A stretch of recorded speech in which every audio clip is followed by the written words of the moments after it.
Why do currency issuing governments issue debt?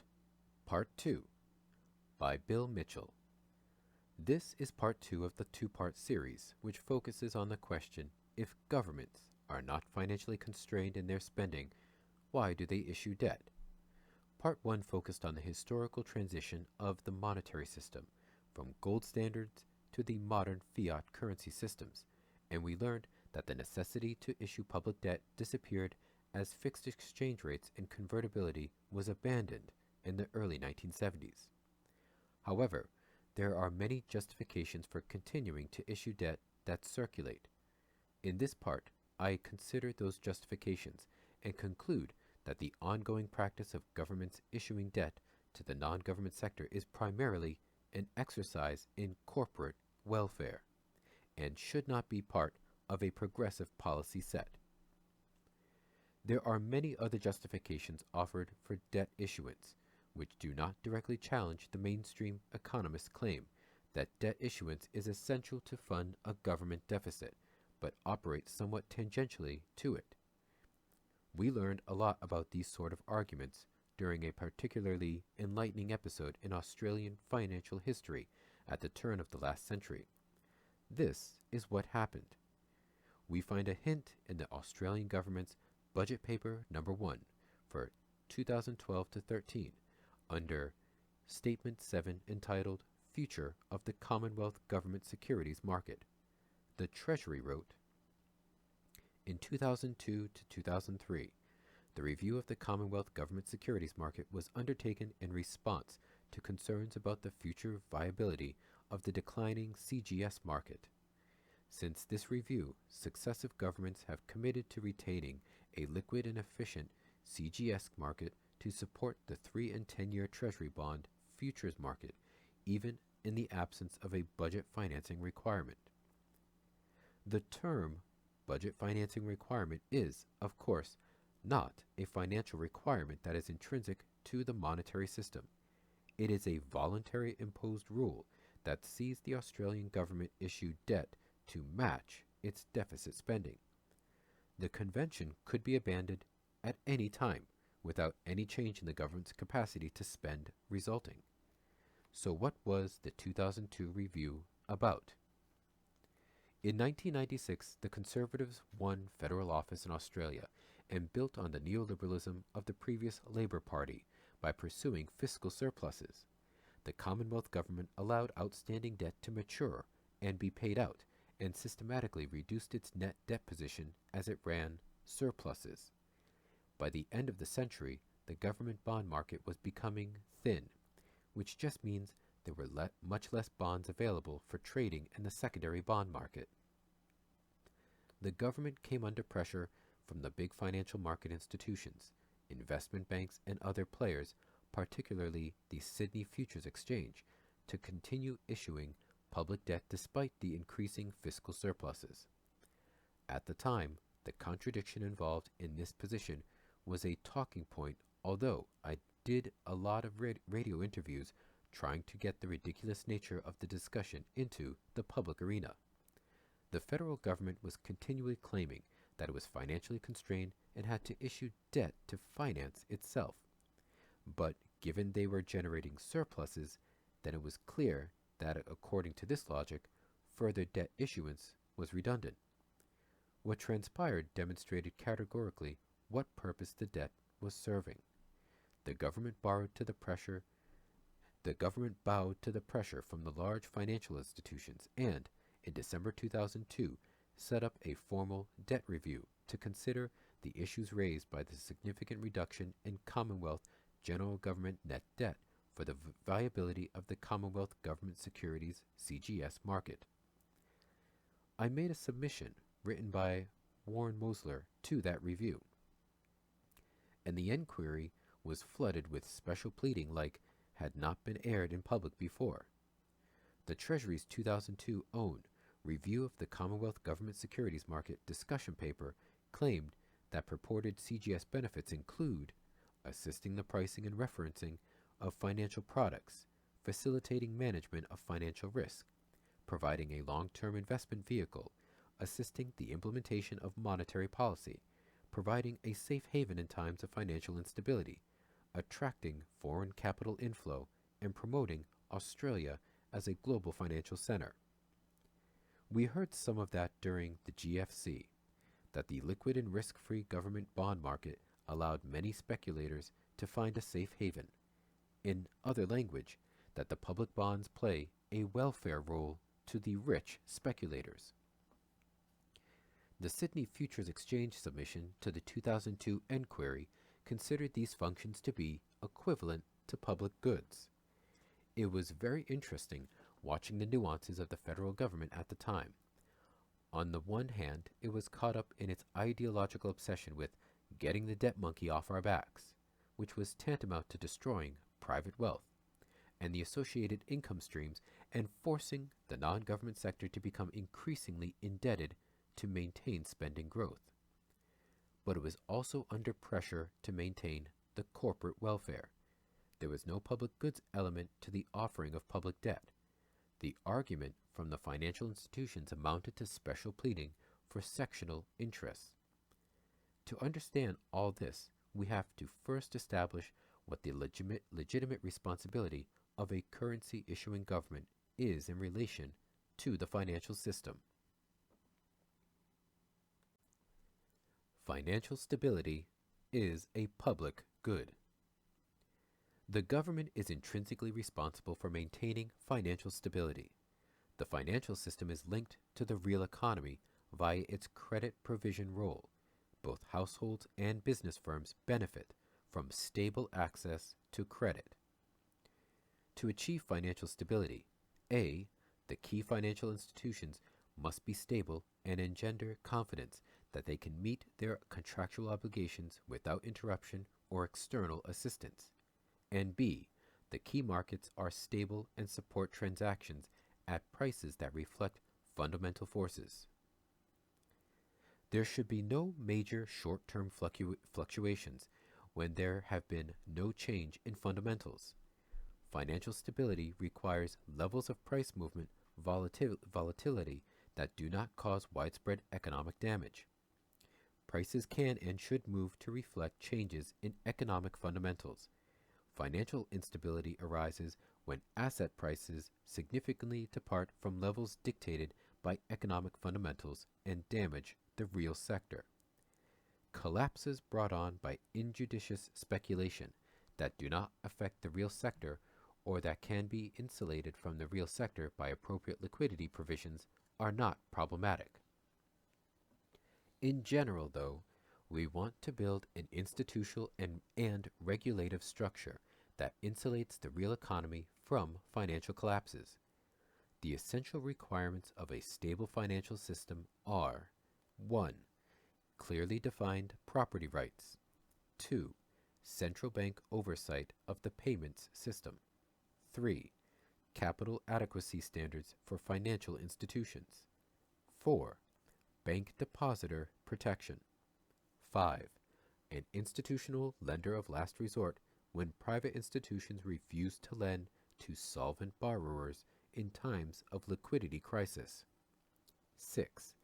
An institution to ameliorate coordination failure among private investors' creditors. And 7.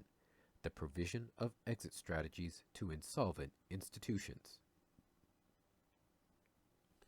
While some of these requirements can be provided by private institutions, all fall in the domain of government and its designated agents. However, what is important for this two-part series is that none of these requirements rely on the existence of a viable government bonds market.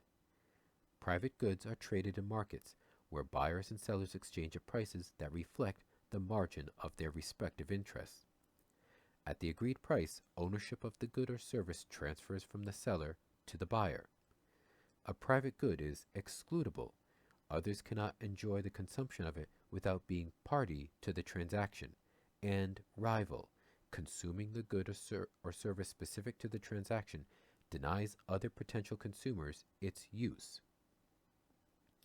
Alternatively, a public good is non-excludable and non-rival in consumption. Private markets fail to provide socially optimal quantities of public goods because there is no private incentive to produce or to purchase them, the free rider problem. To ensure socially optimal provision, public goods must be produced or arranged by collective action or by government.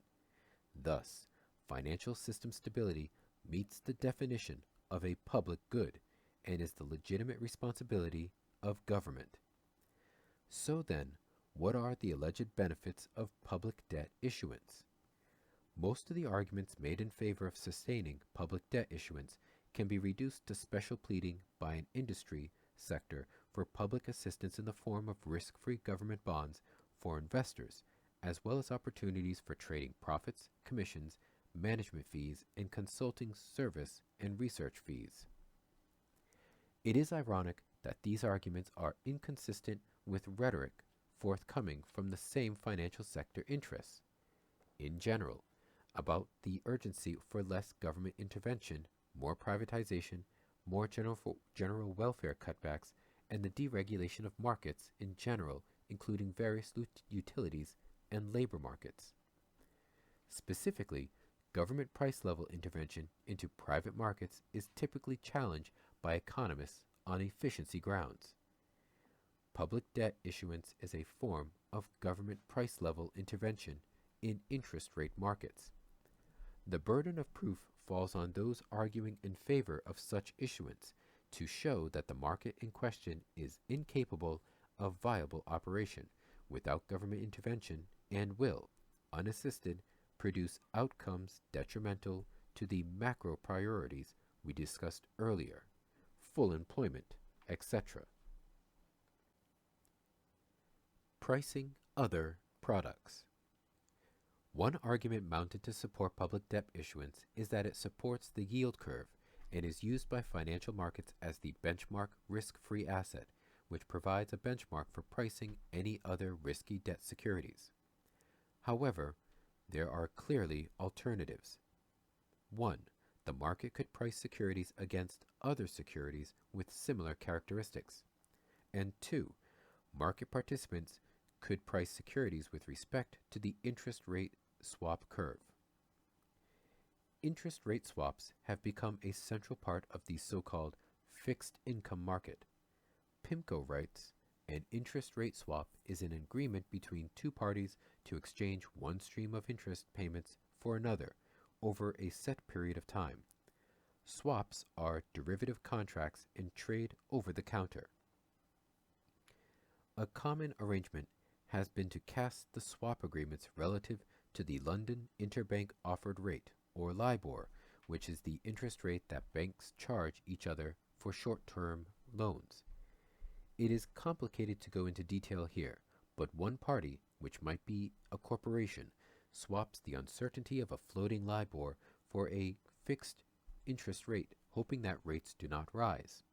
The counterparty hopes rates will rise, which means the floating stream will be higher than anticipated when the contract was entered into.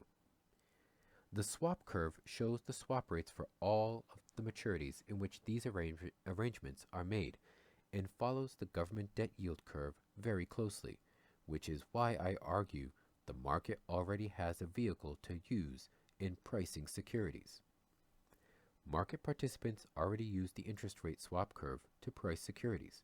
Regardless, the term interest rate structure remains a meeting of supply and demand. Buyers and sellers of bonds desire to attract each other and meet a price.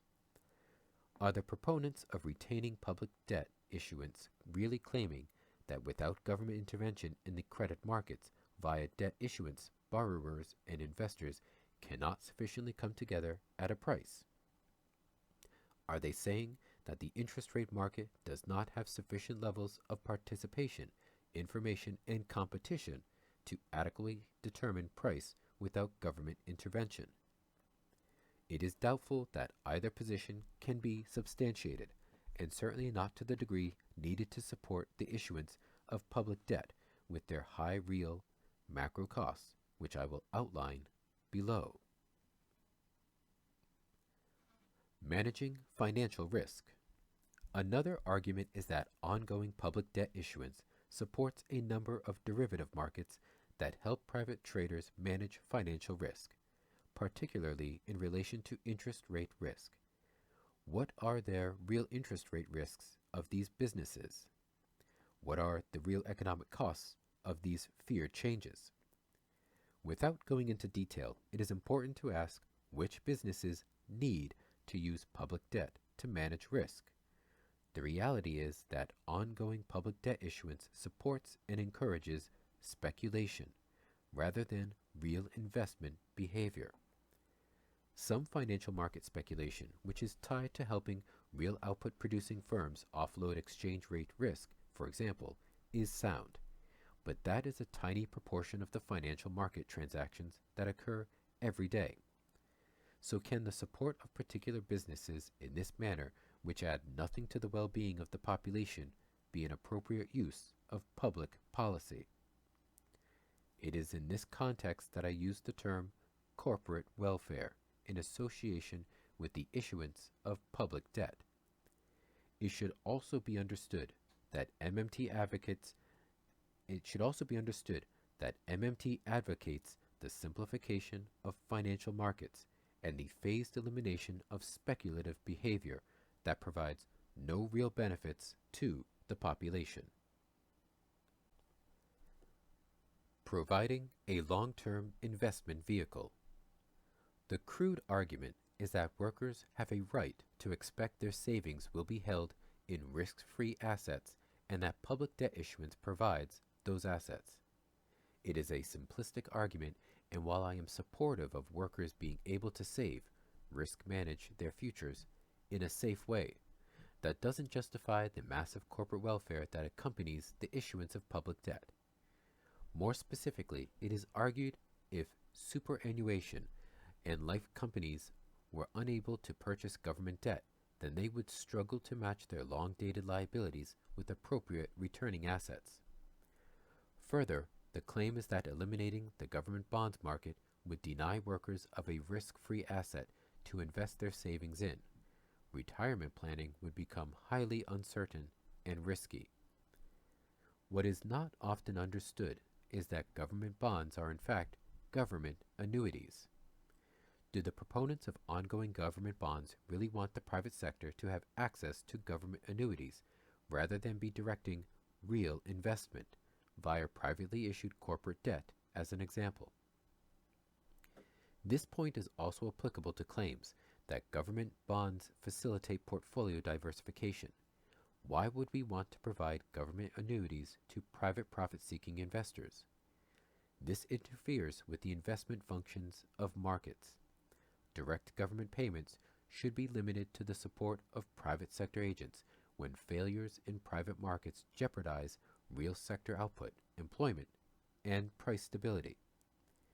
We would also require a comparison of this method of retirement subsidy against more direct methods involving more generous public health and welfare provision and pension support. But there is a much more effective way to provide a risk-free savings vehicle for workers. The government could create a national savings fund, fully guaranteed by the currency issuing capacity of the government, which could provide competitive returns on savings lodged with the fund. There would be no public debt issuance and the associated corporate welfare and government debt management machinery required. The government could meet any nominal liabilities at any time. Providing a safe haven. Government securities are alleged to provide a safe haven for investors when there is financial instability. The flight to quality argument suggests that it is beneficial to the macroeconomy for investors to have a risk-free domestic asset available to avoid capital losses on other assets. However, in addition to the previous point regarding subsidy through government annuities, government bonds compete directly with these other assets, thereby driving down their prices and exacerbating matters during flights to quality. In a monetary economy, investors can always hold money balances by increasing actual cash holdings or banking system deposits. Widespread use of deposit insurance would mean that bank deposits would be equivalent to holding government bonds anyway for all practical purposes. That also passes the risk to private banks when they select their assets, and selection of assets is regulated by the central bank. There is no compelling real macroeconomic reason why risk and return decisions by private maximizing agents should be further protected by retreat to a market distorting government annuity. Further, during a flight to quality, only the relative prices of various fixed income securities can change, not the quantity, as investors compete for the existing stock of outstanding government debt. At the macro level, this process does not reduce risk. Implementing monetary policy. So we are back to the starting point, where a lot of people think MMT justifies the issuance of public debt through appeal to the central bank's desire to maintain an interest rate policy target through open market operations, selling debt to drain reserves. However, as we have all learned since the global financial crisis, GFC, but in Australia we already knew it before that, the central bank can maintain any interest rate target it chooses without any open market operations, simply by providing a competitive support rate on excess reserves. It requires no public debt in this regard. So all the arguments that the central bank might need stocks of government bonds to sell or loan to commercial banks to stabilize interest rates, maintain liquidity, hit price stability targets are all spurious. Some argue that the Basel requirements for capital adequacy require governments to provide the banks with risk-free bonds. But again, the central bank can create risk-free, high-quality assets to sell to commercial banks if it wants to increase the quality of the bank's asset portfolio. No government bond market is necessary to accomplish that. So the reason governments issue debt is not to allow the central bank to maintain an interest rate target. There are many other arguments that are put forward to justify the ongoing issuance of public debt. All of them can be reduced to special pleading by speculators for risk-free assets. What are the real economic costs involved in issuing government debt? The real economic costs involved in issuing government debt. The real costs of any resource-using activity are measured by the opportunity costs of not using these resources in alternative activities. The operation of public debt markets absorb a diversity of real resources deployable elsewhere. While this is difficult to assess in the context of an economy without public debt markets, some points can be made to structure our thinking. The opportunity costs in terms of the labor employed directly and indirectly in the public debt industry are both real and large. The cottage industry firms that characterize the public debt industry use resources for public debt issuance, trading, financial engineering, sales, management, systems technology, accounting, legal, and other related support functions. These activities engage some of the brightest graduates from our educational system, and the high salaries on offer lure them away from other areas such as scientific and social research, medicine, and engineering. It could be argued that the national benefit would be better served if this labor was involved in these alternative activities. Government support of what are essentially distributional wealth shuffling activities allows the public debt market to offer attractive salaries and distorts the allocation system.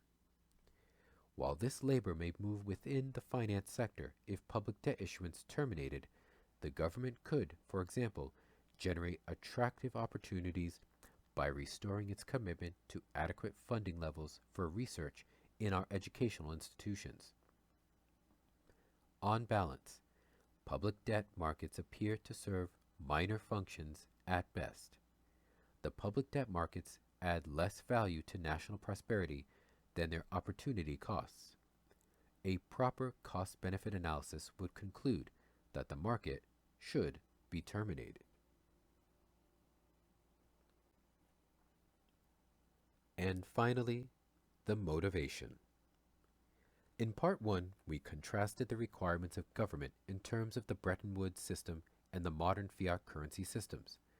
The collapse of the Bretton Woods system in 1971 freed currency issuing governments of any financial constraints, which meant that the previous rationale for issuing debt into the non-government sector to avoid compromising the central bank's responsibility for defending an agreed currency parity no longer applied.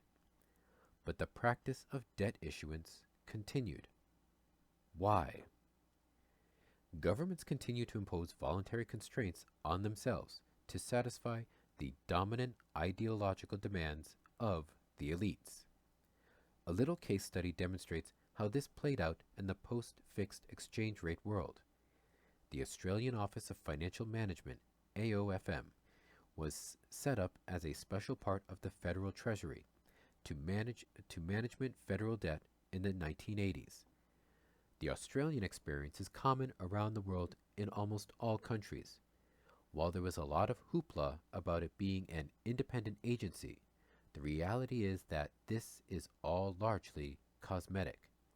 The AOFM is still part of the consolidated government.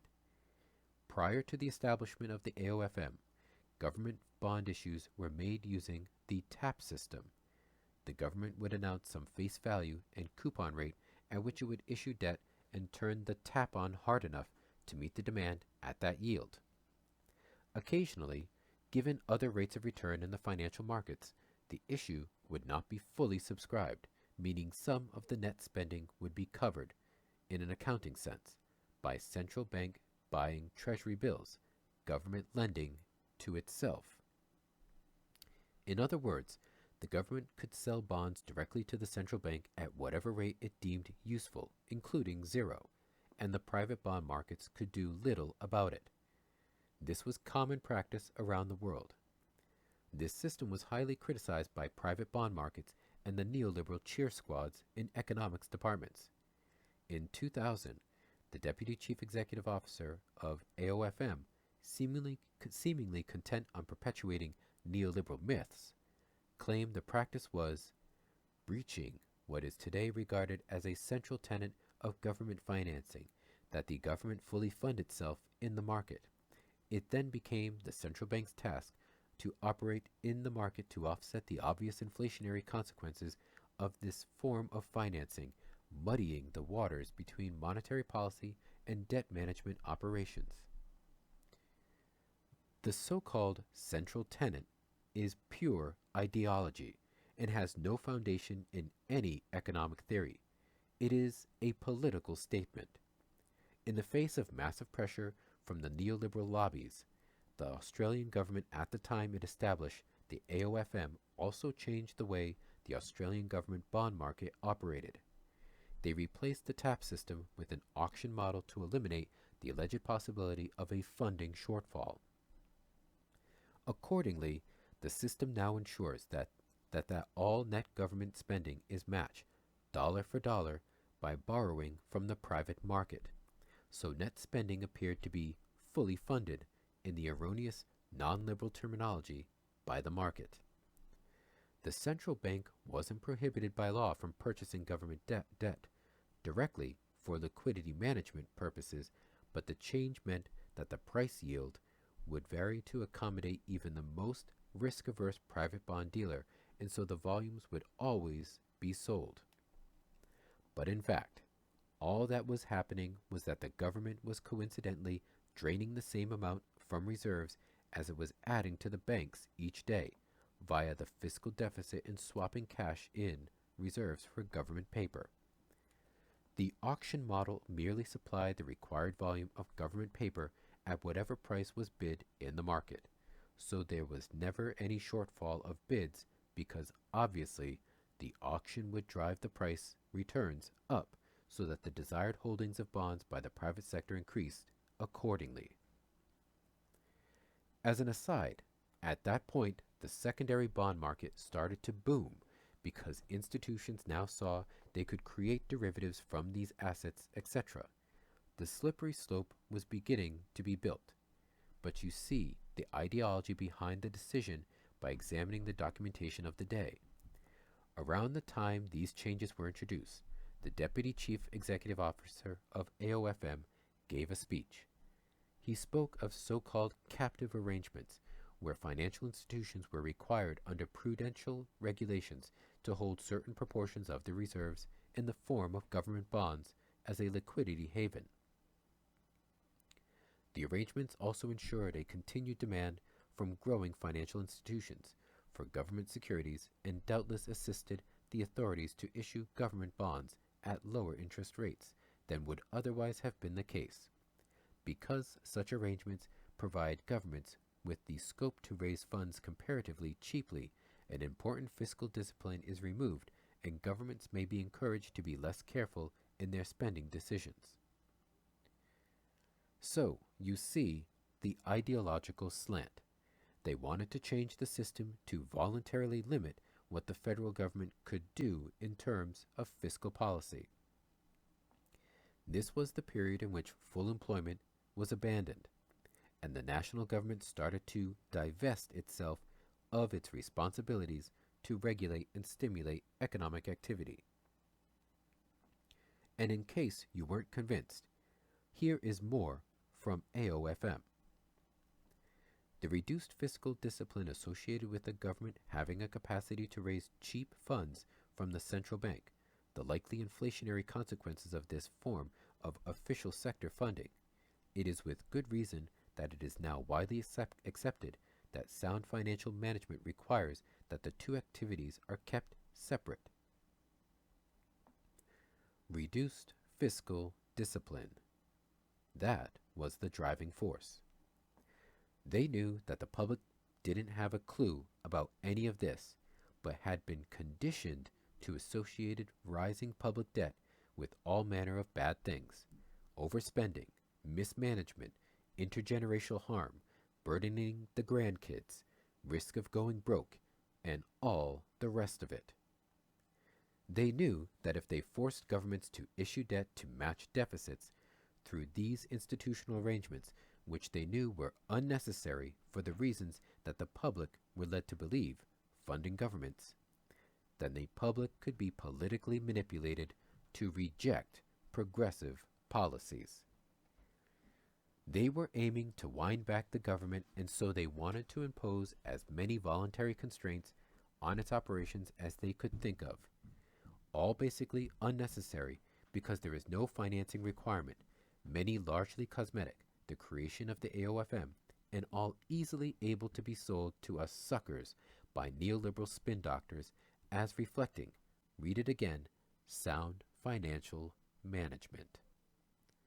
What this allowed was the relentless campaign by conservatives, still being fought, against the legitimate and responsible use of fiscal deficits. Conclusion. Part of this post was drawn from an edited version of a submission that I made with Warren Mosler in 2001 to the Commonwealth Debt Inquiry, which sought to justify why the government should continue to issue debt when it was in fact running increasing surpluses. Yes, Warren and I and others have been at this for a very long time. Other references. Number 1.